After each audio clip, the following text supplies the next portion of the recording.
Hey guys, it's Fred. Here's a interesting video for you.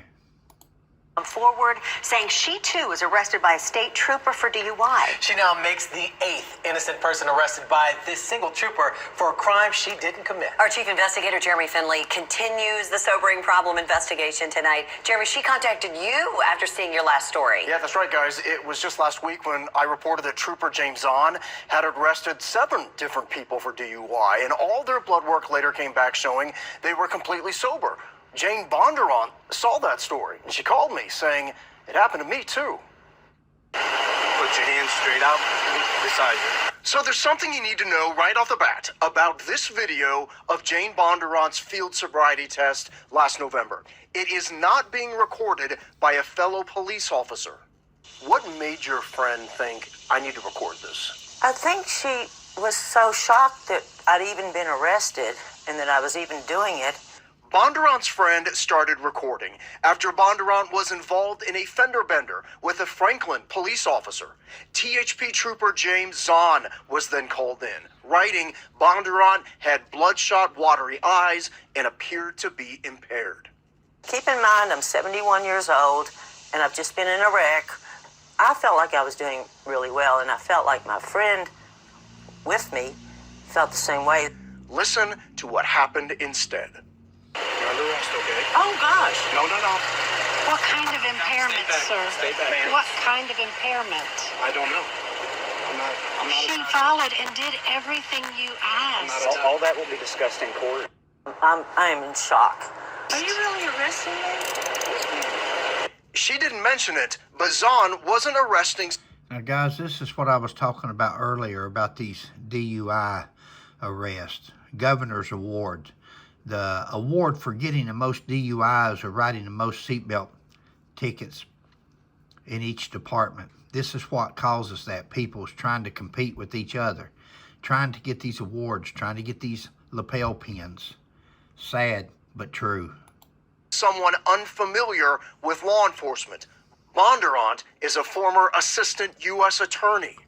What was it like for you to be arrested for a crime you didn't commit? Shock was the first reaction. Trauma, and the trauma lasted for months because it took for months to be resolved.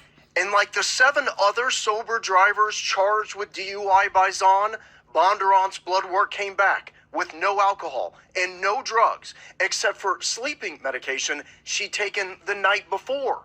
The charges nollied, meaning the DA opted not to prosecute. You're now the 8th sober driver to be arrested by Trooper Zahn. I think I made people too many. I'm wondering what you think the THP should do. I know they've got a problem person. And we asked Governor Lee what he thinks. Guys, it happens. It happens. Sad, but true. I'm wondering if you feel like at this point the THP needs to be reviewing how it's conducting DWI investigations. Well, I think we have, in fact, just in this past year, put in place a requirement from TDI to provide transparency around those cases. I think that's the first step, is transparency. He's referring to a new state law prompted by our sobering problem investigations that will require the TBI to gather all of the sober drivers arrested for DUI in Tennessee in 2025. But that report won't include cases like Bondurant's. She was arrested last November, and won't detail the impact of these arrests. For Bondurant, she learned her insurance was being dropped. I just called the guy and said, "Is this because of the DUI?" And he said, "Yes." Okay, so some good news. 3 days before she was to lose her insurance, the charges were nollied, and she did keep her insurance. Now, as we've done with each and every story, we reached out to the THP. They emailed me a short while ago with a statement that did not address any of our questions, saying that troopers are highly trained to identify signs of impairment. Bondurant's arrest now makes her the 16th sober Tennessean to be arrested for DUI by state troopers. And then they wonder why nobody trusts today's law enforcement. You've got administrators, commissioners, and sheriffs and chiefs and that won't address the problem. The first problem is competing for awards for writing the most tickets or arresting the most people. That should be out of the question. That should never have come into this.